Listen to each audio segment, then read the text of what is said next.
할렐루야. 오늘도 굿 TV에 함께 하시는 여러분들을 주님의 이름으로 사랑하고 축복합니다. 우린 그동안 계속 하나님께서 이스라엘 백성을 애굽에서 구원하시고 광야 교회로 들어와서 말씀으로 양육하신 이후 요단강을 건너는 순종을 통해서 가나안 땅까지 들어왔습니다. 그러나 가나안 땅에 들어왔다고 다 되는 것이 아니었고, 가나안에 거하고 있는 원주민과 같은 가나안의 7 족속을 쫓아내서 그 땅에 정착하는 것이 최후 목표이지요. 그래서 하나님께서는 가나안의 7 족속을 쫓아내라고 명령하셨는데, 결국은 출애굽기 23장 23절과 28절의 말씀에 의하면 하나님의 사자인 천사를 통해서, 그리고 하나님이 보내신 왕벌을 통해서 그들을 끊어내고 그들을 쫓아낸다라고 성경에 기록된 약속의 말씀을 봅니다. 내가 쫓아내는 것이 아니라 하나님께서 쫓아내 주시는 은혜를 우리에게 분명히 말씀해 주고 있죠. 그런데 특별히 하나님께서 분명히 가나안의 7 족속을 쫓아내 주시긴 하나, 출애굽기 23장 30절의 말씀에 보면은 쫓아내기 앞서 내가 먼저 번성하기를 원한다라고 성경이 우리에게 기록하고 있는 사실에 우리는 좀 더 영적 의미를 둬야 될 가치가 있습니다. 자, 분명히 주님이 쫓아내 주신다고 했는데 쫓아내기 앞서서 먼저 번성하길 원한다라고 말씀해요. 왜냐하면 출애굽기 23장 29절의 말씀에 쫓아내면은 먼저 내 땅이 황무해지고 내 안에 들짐승이 번성하여 해를 당할 것을 알았기 때문에 1년이라는 유예 기간을 두고 쫓아내지 않고 번성하는 것이 먼저임에 대한 부분을, 영적 원리를 알려주고 있다는 거죠. 이 번성에 대한 부분은 이미 하나님이 아담과 하와를 창조할 때 에덴 동산에서 축복을 주시니 창세기 1장 28절의 상반절을 보면 복을 주시되 생육하라 번성하라 충만하라는 복을 주시고 있음을 성경이 분명히 기록하고 있습니다. 그럼 과연 이 번성하라는 이 의미가 무엇일까요? 육적으로 자손을 많이 낳으라는 개념보다 우리는 이것을 영적인 원리로 해석해 보았으니 에베소서 5장 18절 말씀대로 성령 충만 받으라, 이렇게 우리가 한번 영적 의미를 해석해 볼 수 있다고 하는 사실입니다. 왜? 이렇게 성령이 충만해야만, 번성해야만 우리 그 다음에 창세기 1장 28절 하반절에 기록한 사명이 있으니 정복하라 다스리라는 사명을 감당할 수 있기 때문입니다.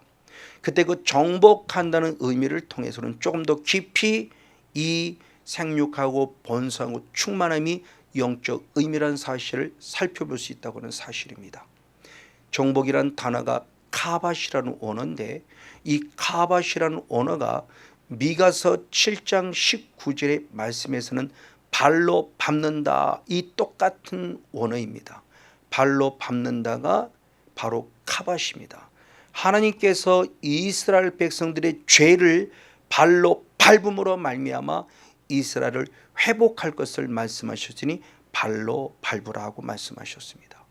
이 발로 밟는다는 영적 원리가 여호수아서 1장 3절의 말씀에 보니 하나님께서 모세에게 주어진 그 똑같은 모습으로 말한 바와 같이 여호수아에도 말할 때 내가 발로 밟는 땅을 내게 주리라 약속하셨으니 여호수아가 나가서 그 발바닥으로 밟는 땅을 하나님이 주신다고 말씀했다는 사실이죠.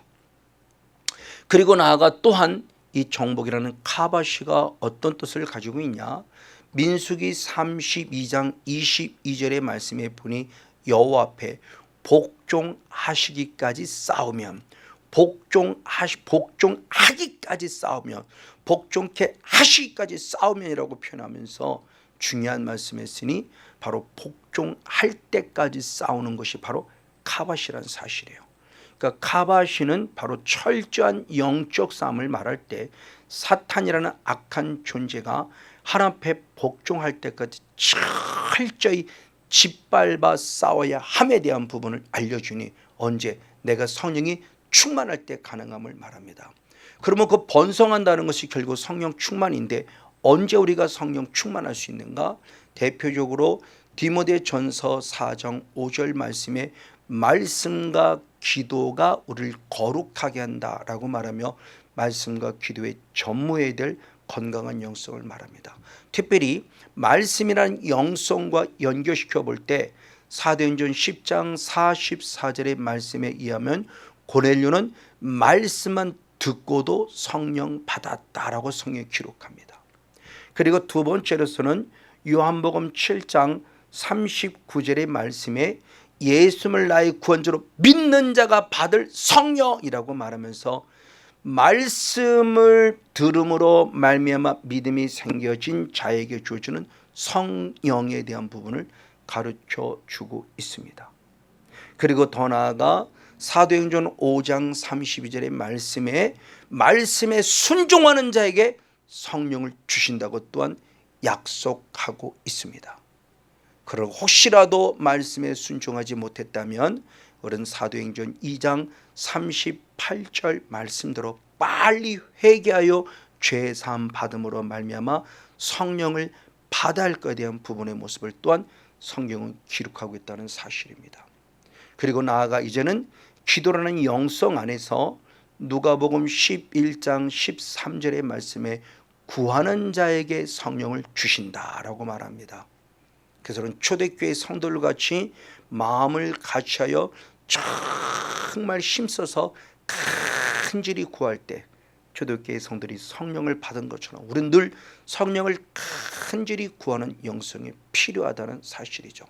그리고 마지막으로 기도의 영성 가운데 중요한 말씀이 사도행전 19장 6절의 말씀에 사도 바울이 에베소 교회 성도들에게 안수함에 성령이 그들에게 임하였고 임한 상태 가운데 열매가 있었으니 그들은 방언을 하기도 했고 예언을 하기도 했다라고 말하며 안수의 중요성을 가르쳐주고 있죠.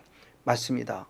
우리는 이와 같이 분명히 정복이라는 거룩한 영성을 이루내기 위하여 즉 상대방을 발로 짓밟고 그리고 하나님 앞에 복종할 때까지 싸우는 정복의 영성을 가지려면 반드시 성령으로 번성하는 충만한 영성을 가져야 한다는 사실이죠.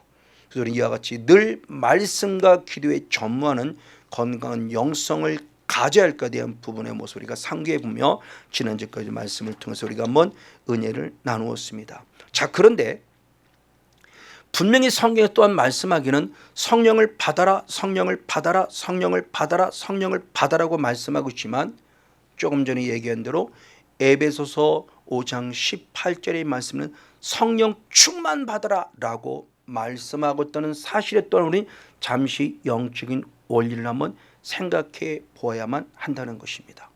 성경에 기록된 충만이라는 원어가 약 3가지로 기록이 되어져 있습니다.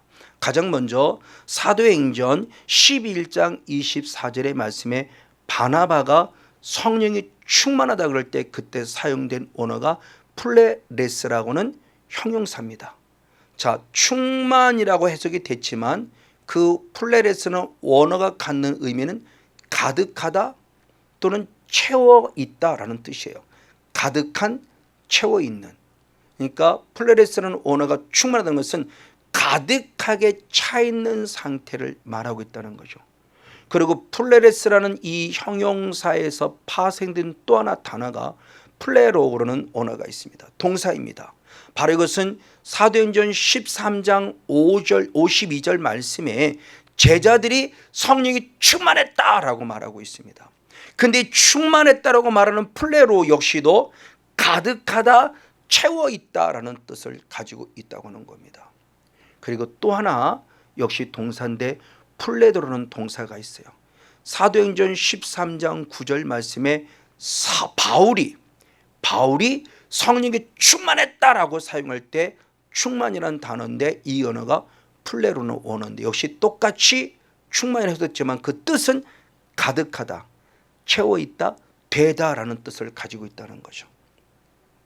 그래서 성경에 기록된 충만이란 단어가 쓰여진 원어 세 가지, 플레레스는 원어, 플레로라는 원어, 플레도라는 원어는 뜻이 자칫 세 가지가 다 공이 가득 차다, 채워 있다라는 뜻을 공통적으로 가지고 있다고 하는 겁니다. 그러니까 성령을 받아라는 차원하고 달리 성령 충만하다는 것은 가득 채워질 만큼 계속적으로 받아서 채워야 할 것을 말하고 있다는 의미를 가지고 있다는 것을 얘기하고 있다는 겁니다. 그래서 예수님께서도 첫 이적을 나타냈을 때 물이 변하여 포도주가 되는 사건을 일으킬 때 아주 중요한 말씀을 하십니다. 요한복음 2장 7절의 말씀에 보면은 항아리에 물을 채우되 아구까지 채우라 그럽니다. 그냥 항아리에 조금 물을 채우라가 아니라 아구까지 가득 채우라는 거예요. 그럴 때 물이 변하여 포도주가 되는 놀라운 예수님의 역사가 나타났다는 거죠. 그럼 지금도 주님 우리에게 똑같이 요구합니다. 성건용 목사야, 내 가득 채워라. 성목사, 내 안에 성령의 충만함으로 가득 채워라. 은혜로 가득 채워라. 능력으로 가득 채우라는 거죠. 그럴 때 우리를 쓰시겠다는 겁니다. 그 대표적인 말씀이 사도행전 6장 3절의 말씀에 있으니 바로 7 집사님이 성령 충만할 때 그들을 택하라 라는 말씀을 통해서 하나님은 지금도 과연 누구를 쓰고 있느냐? 성령 충만한 자를 쓰고 있으니 가득 채워진 자를 물이 변하여 포도주가 되는 것처럼 하나님께서 쓰시겠다고 기다리고 있다는 사실이죠. 그럼 우리는 과연 성령을 받았더러 끝나지 않고 성령 충만하게 가득 채워진 일꾼이 되었다는 사실이죠. 이렇게 성령 충만히 채워지는 은혜의 주인공 모두가 되어지기를 주님으로 간절히 축복하고 축원을 드립니다. 바로 이와 같이 성령을 받아서 성령 충만히 채워지는 영적 원리를 잘 보여준 분이 누구냐? 예수님이십니다. 예수님이 영적 원리를 우리에게 분명히 가르쳐 주셨어요. 그분은 태어날 때부터 성령이 임했고 그리고 마지막 사역을 마무리 지을 때까지 계속 성령의 통치를 받았죠. 그래서 첫 번째 그가 잉태할 때를 보니 누가복음 1장 35절의 말씀에 바로 예수님의 어머니 마리아에게 성령이 임하셨고 그리고 능력이 그를 덮었을 때 성령으로 잉태하여 아기를 낳았으니 그 아기가 바로 예수요 하나님의 아들이라고 성경에 기록되고 있습니다. 자, 이 의미를 잘 한번 깨달아 보기 원합니다. 어머니가 성령이 충만했더니 태어나는 아기 역시 성령의 강력한 임재 속에 태어난다는 원리를 알려주고 있죠. 그런 대표 인물이 또 누구냐? 바로 세례 요한입니다. 그래서 누가복음 1장 13절과 15절의 말씀을 보면은 바로 세례 요한은 어머니의 모태로부터 어머니 엘리사벳의 모태로부터 이미 성령이 충만했다라고 기록되어져요. 너무너무 복된 삶이죠. 어머니의 모태로부터 어머니의 뱃속에 아직 태어나지도 않았음에도 불구하고 이미 성령 충만한 상태에 있던 자가 누구냐? 세례 요한이었다는 겁니다. 그럼 어떻게 성령 충만을 받죠? 마리아 같은 성령이 임하셔서 강력한 능력으로 성령이 임하셨다 한다면 세례 요한은 그것은 아니었는데 근데 성경은 그 답을 주죠. 그래서 누가복음 1장 41절과 67절의 말씀을 통해서 보면은 놀랍게도 어머니 엘리사벳도 성령이 충만했고 아버지 사가랴도 성령이 충만했다고 말합니다. 재상적인 사명을 감당함에 있어서 어머니나 아버지는 이미 성령 충만한 가운데 있었고 성령이 충만하게 가득했기에 사랑하는 아들에게 그 영성을 흘려보낼 수 있었다는 사실이죠. 그리고 이 말씀이 지금 우리에게 적용된다면 어머니 아버지의 성령 충만은 반드시 후손들에게 흘러간다는 것이죠. 얼마나 귀중한 모습을 가지고 있는지 모릅니다. 맞습니다. 이렇게 예수님은 태어나는 순간부터 성령의 임재 속에서 자라났고 그 가운데서 이제 모든 몫으로서의 아버지를 도와 삶을 살다가 드디어 공생애를 시작하는 30세가 되었죠. 그리고 공생애를 시작하면서 또 예수님은 성령을 받았다는 사실을 기록하고 있습니다. 누가복음 3장 21절 22절의 말씀에 세례 요한에게 세례를 받을 때, 그렇죠? 이미 성령이 충만한 가운데 있는 세례 요한에게 세례를 받을 때 하늘의 문이 활짝 열렸다고 표현하며 바로 성령께서 비둘기 같은 형체로 나타나셨으니 성령이 강림하셨다, 임하셨다라고 표현하며 예수님의 공생의 사역 속에 세례 요한에게 세례를 받을 때 성령이 임하셨다고 성경은 기록합니다. 얼마나 위대하고 아름다운 영적 원리를 알려주고 있는지요. 그래요. 나보다 성령 충만한 자에게 안수를 받을 때 성령의 기름음이 흐르면서 잉태할 때 성령이 임하신 예수님, 그리고 공생의 사역을 받을 때 역시 또 기름 부음을 통해서 성령의 임재 속에서 하나님께 나아갔고 그때 하나님의 세미한 음성을 들었으니 이는 내 사랑하는 아들이요 내가 기뻐하는 자라는 음성을 들음을 통해서 기름 부음의 유익을 얻었던 모습을 봅니다. 그리고 더 나아가 누가복음 4장 1절에 보면 더 충격적인 얘기가 있으니 분명히 잉태할 때 성령이 임하신 예수님, 그리고 세례 요한에게 세례를 받을 때 역시 성령이 임하신 예수님. 그런데 누가복음 4장 1절에서 놀랍게 이미 성령이 충만했다고 말합니다. 요단강에서 돌아오기 전부터. 자, 요단강에서 세례받을 때 성령이 임하셨는데 요단강에서 돌아오기 전부터 이미 성령이 충만하셨고 그 다음에 광야로 나갈 때 성령의 이끌림을 받았다고 말해요. 그게 성경적인 역사로 정확하게 누가복음 3장 22절에서 누가복음 4장 4장 1절의 말씀의 그 시간적인 갭이 바로인지 하루인지 이틀인지는 알 수 없으나 분명히 세례 요한에게 요단강 세례를 받을 때 성령이 임하셨는데 광야로 이끌림을 받아 나아가는 분이 이미 성령 충만했다고 하는 사실은 대단히 중요해요. 맞습니다. 계속 성령이 임해서 드디어 충만한 상태까지 가야 되고 더 나아가 성령의 이끌림을 받았다는 거예요. 성령의 이끌림을 받았다는 것은 내가 가고 싶은 길을 가는 것이 아니라 하나님께서 가게 하시는 길을 갔으니 비록 광야라 한다 할지라도 마귀가 우글우글거리는 광야라 한다 할지라도 하나님이 가게 하심에 당당히 가서 영적 싸움을 싸워 승리하는 예수님의 모습을 봅니다. 이것이 바로 이끌림을 받았다는 거죠. 맞아요. 그래서 민수기 9장 22절의 말씀에도 보면 이스라엘 백성들이 구름 기둥을 따라 움직였으니 구름 기둥이 멈출 때는 백성도 멈췄고 구름 기둥이 움직일 때 진행했다는 표현을 가지고 있죠. 사도 바울 역시도 1차 전도여행이 끝난 이후 2차 전도 여행 때 다시 1차 전도 여행 때는 아시아로 가기를 원했어요. 근데 성경은 뭐라고 말하냐? 사도행전 16장 6절과 7절의 말씀을 보면 성령께서 아시아에 다시 가기를 원하지 않았다 그래요. 아시아에서 말씀을 전하기 원하지 아니했다 말하며 예수의 영 성령께서 허락하지 않았다 그래요. 이게 무슨 의미일까요? 그리고 어느 날 물 흐르시 흘러갔을 때 드디어 환상 가운데 마게도냐는 사람이 나를 오라고 부르시는 사실을 경험하면서 사도행전 16장 10절 말씀에 하나님께서 우리를 유럽으로 보내시는구나를 깨닫고 그 흐름에 따라서 복음을 전함으로 말미암아 드디어 유럽의 복음의 길이 열렸죠. 이것이 우리가 추구해야 될 영성입니다. 물 흐르시 흘러야 돼요. 노아의 방주는 키가 없습니다. 물 흐름의 흐름을 따라 바람의 흐름을 따라 아라랏산에 도착했고요. 갈대 상자에 닫혀진 모세 역시도 물 흐름을 따라 흘러갔을 때 바로 애굽의 공주를 만나는 은혜를 경험하죠. 우리의 모습도 맞습니다. 내가 가고 싶은 길을 가는 것이 아니면 가게 하시는 길을 가는 지혜가 필요함을 말씀해 주고 있습니다. 그리고 예수는 한 단계 더 나아가 누가복음 4장 바로 14절의 말씀에 성령의 권능으로 일하셨다고 그래요. 자, 예수님의 사역을 보십시오. 바로 분명히 주님께서는 잉태할 때 그리고 세례받을 때 성령이 임하셨고, 그리고 광야로 나아가는 순간에 이미 성령이 충만하셨고, 성령이 이끌을 받았고, 성령의 권능으로 일하셨어요.